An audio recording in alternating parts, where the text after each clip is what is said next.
Why do you think so many people fear aging? Oh my gosh, we should not expect frailty.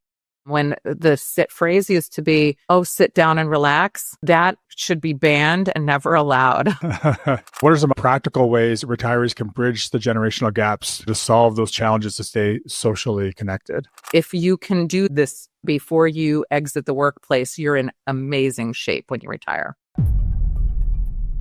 Hello, and welcome to another episode of Your Retirement Planning Simplified. I'm your host, Joe Curry. And today I'm joined by Deborah Heiser. She's an applied developmental psychologist with a specialty in midlife and aging. And today we're going to be chatting about aging, health, mentorship, and who knows what else. But anyway, Deborah, welcome to the show. How are you today? I'm doing well. Thanks for having me on. I'm delighted to be here. We're happy to have you. Before we jump into our interview, can you just tell our listeners a little bit more about yourself? Sure. I am an applied developmental psychologist. I pivoted from studying all the things no one wants to have or get as they get older to what we can expect that's good. I'm the CEO of the Mentor Project, and I write for Psychology Today, and I'm the author of the Mentorship Edge. Awesome. Thank you for that. All right. So maybe to get started, we're going to talk about mentorship, but let's start with this concept of generativity. I think I'm saying that word right. But anyway, I believe that's central to your work. Can you explain what that is and why it's so important for retirees looking to leave a lasting impact? Yeah. So generativity, you said it correctly. Right. Most of us, when we think of aging, and I did before when I was starting out as an aging researcher, as our life as a physical journey where we have a steep incline and then a slow, steady decline physically. And that scares most of us. What most people don't know is we have an emotional trajectory. And right in the middle of that is generativity. It's an emotional developmental milestone that we're built to experience, the same as walking and talking. And that's where we have a desire to give back to others or care for others without expecting anything in return. And so generativity, it really peaks in midlife. You can experience this at any time, but really it hits at midlife because at this point in our lives, we've been sort of filling our cup with all the things, like who I am, my identity, loved ones, the job, all of those sorts of things and expertise, values, our culture. And then we get to a point where I need to open the lid and let some of it out. And that's the point where, people are usually in preparation for retirement. They're starting to think about it. They're right in their midlife stride. And this is the point that really, really propels us into feeling fulfilled, valuable, relevant, and all of those good things that we all crave. I love that. I've never heard that term before, but it makes so much sense. Perfect. Maybe we could take that into, you mentioned the mentorship project. Can you talk a little bit about mentorship in retirement? Sure. So, it's interesting. I founded, along with a few other people, the Mentor Project, and it was done organically. We didn't really start out to say, hey, let's form a company. But what happened was when I was pivoting from looking at aging the way most of us do, which is, there's a lot of decline that's going to happen, to looking at generativity, I wanted to learn more about the mentor. We always hear about the mentee, but that go find a mentor. Who is that? It's a nameless, faceless person. So I started to interview identified mentors from 4-star generals to grandmas. And in doing so, I started to hear that people had a hard time finding mentees. And along the way, the top 1% were also having a hard time finding mentees. And I thought, are you kidding? People would pay to talk to you. You're the person who is the father of the network firewall. We had all these amazing individuals who didn't have access to mentees. So there was a disconnect. So to start, we got just a handful of people into schools to start to mentor and see what would happen. And the mentors loved it. The kids loved it. It was great. And someone said, you'll never get more than what you have, because really, people who are the top 1% will never have the time. They're too important to do it. They don't want to give back for free. They're going to want money. And they couldn't have been more wrong, because we went from 10 people to 6 months later, 60, then 80, then 100. And these are top people, like 7-time Nobel Prize nominee, Oh, wow. astronauts, people who've done world-changing things. And so the Mentor Project really is founded, it's a mentor-focused organization where we bring the top 1% to mentor for free, because mentorship is free, students around the world. And so just this last year, we were able to give out $3 million in mentorship hours to students in 5 countries. And so we are built to want to give back. Our mentors say, give me more mentees. They never say, I want to do less. And it's something that they get real value from. That's very cool. So, whether it's through the mentorship project or just in general, how can retirees embrace mentorship to enhance their own lives and contribute to others? Mentorship, the term has sort of been hijacked by corporate America so that we think that it's a job-related thing to help people excel in their jobs. But that's not the biggest place where mentorship exists. It's in our culture. It's how religion has been passed down for centuries. It's in our traditions. It's in our values. So a person who's preparing to retire, really the best time is beforehand to look at what is my identity in work and outside of work? And what is it that I value most that I want to make sure is passed down? Now, that may be that it's something work related. You can then say, you know what, I'm going to stay on and I'm going to mentor some people, or I'm going to start mentoring now before I leave and make sure that I have a footprint in this and that I'm not sort of burning the library as I exit. But outside of work, some of the biggest places people find mentorship opportunities are in their houses of worship. They're in organizations like Rotary clubs, other community organizations. They are in any of the places where you might find value, like the community centers. It's really everywhere. So what we've also seen is that a lot of retirees say, you know what, I'm going to become an entrepreneur now because they can. And at this moment, that's where you look to your left and you look to your right. You already have your Rolodex formed. And so you're able to find mentors to help you establish and create your new business or whatever your new project is. So it could be mentorship or being the mentee. It could go either way. Oh, always. And that's always the case. We're always mentoring and we're always a mentee. Mentorship is not as formal as we think it is. If we look at, and I write about this in the book, if we look at our biggest, mentoring moments, the United States was founded with a whole bunch of guys that got together and were lateral mentors. No one was the key expert there. And that's how it works everywhere we are. We're always seeking advice, guidance from those around us. We just don't put it together that that's mentorship. Yeah, that's a great point. I never really thought of it that way. So we talked about mentorship. So many retirees express an interest in staying engaged with younger generations. Outside, we can talk more about mentorship if you want, but what are some other practical ways retirees can bridge the generational gaps, kind of to solve those challenges to stay socially connected? I'm glad you brought that up because social connections are huge. There's this whole movement now, which is called social prescribing, to keep people from becoming lonely, or for those who are lonely, to prescribe them to do activities so they won't be lonely. So connection is key for retirees. And a lot of retirees think, well, I'm just going to go and enjoy myself.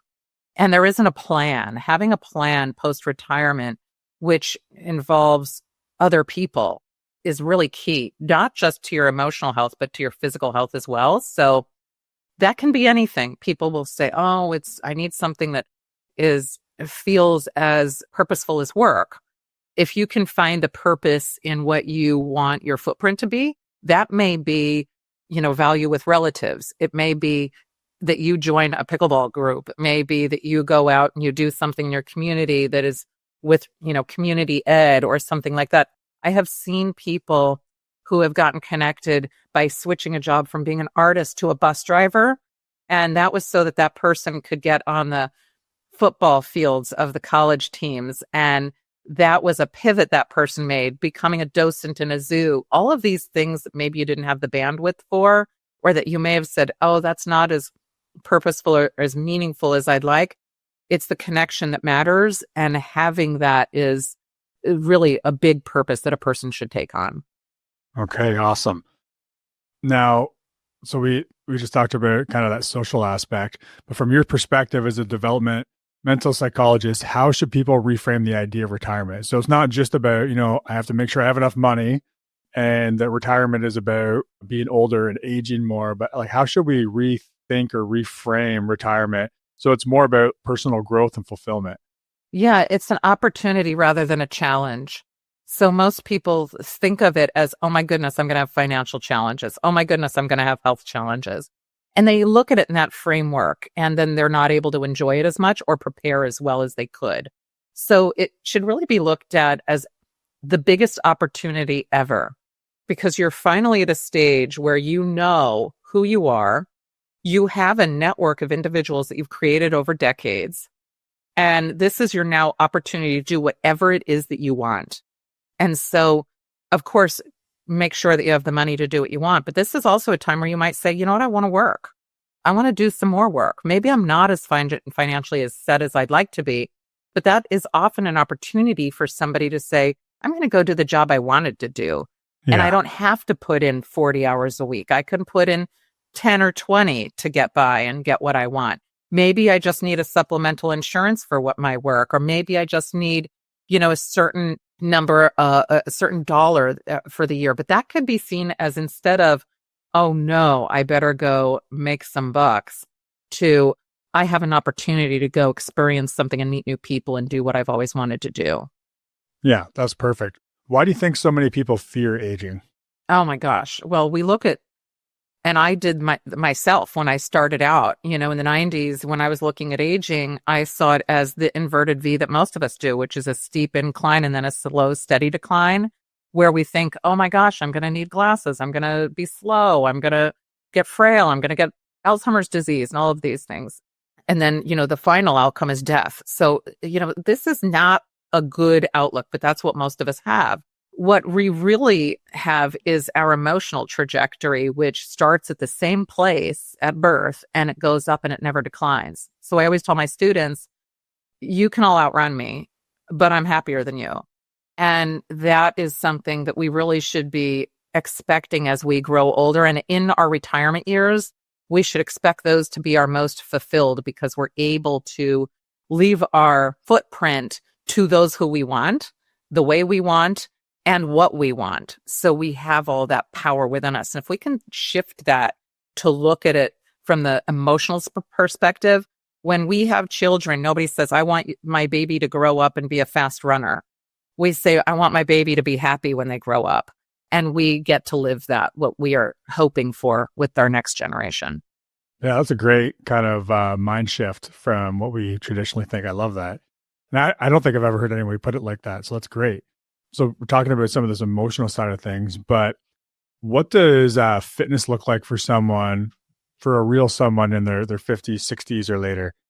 Look, I'm in my 50s and I play sports, and I'm not like professional, but people should expect to, throughout their life, to be active.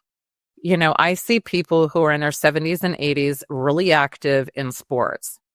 I see it even older than that, but you'll really see it up through 80s, really active, like playing sports like tennis or pickleball, or maybe they're jogging or taking walks or, doing other sports. We should expect that. We should not expect frailty. When the sit phrase used to be, oh, sit down and relax, that it should be banned and never allowed. I love that. I think I've shared it on the podcast before, but one of my favorite quotes, I think it's from George Bernard Shaw, but anyway, something along the lines of the question, like, do we stop playing because we get old, or do we get old because we stop playing? So I feel like that's something that I try to keep top of mind. Awesome. So we talked about how a lot of times people are really focused on making sure they have enough money to retire, but why should they? And you kind of already touched on this, but let's talk a little bit more about it. Why should they think the same way about their bodies? Oh, well, you said it. It's if you exercise, the research is out there that shows that it helps with cognition. It gets the blood flow going through the brain. It keeps you physically healthier. We don't want to get frail. We know that. People fear it. So you have a free way to keep yourself from becoming frail. both cognitively frail and physically frail.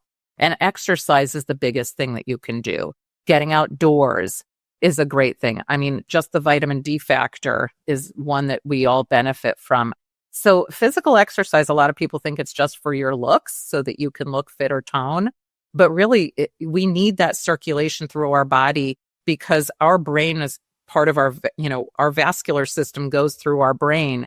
And that is what keeps us cognitively making all those neuron connections through our brains. Right. And can you talk about, are there like small daily habits or things people can do consistently that it's not like, spending 3 hours a day at the gym? Like what are these kind of the small habits people can think about just to make sure they're consistent with this? I will admit that it's much harder in the winter time if you live in a true winter environment to do this as consistently, but getting up and moving, just literally getting up and moving around. So if every hour if say it's winter time and you can't get out, getting up every hour and just walking around and making sure, if you can put one of those watches on a Fitbit or an Apple Watch or something that shows your steps, you can set a goal for yourself that, try to get to 4 miles a day. And that could be walking around your house if it has to be. But if you can, I tell people to make it a point to go outdoors and take a walk in the morning and in the evening at the very least, and to be as consistent as you can with that so that it becomes like as frequent a thought as brushing your teeth, that you are thinking of exercising in the same way.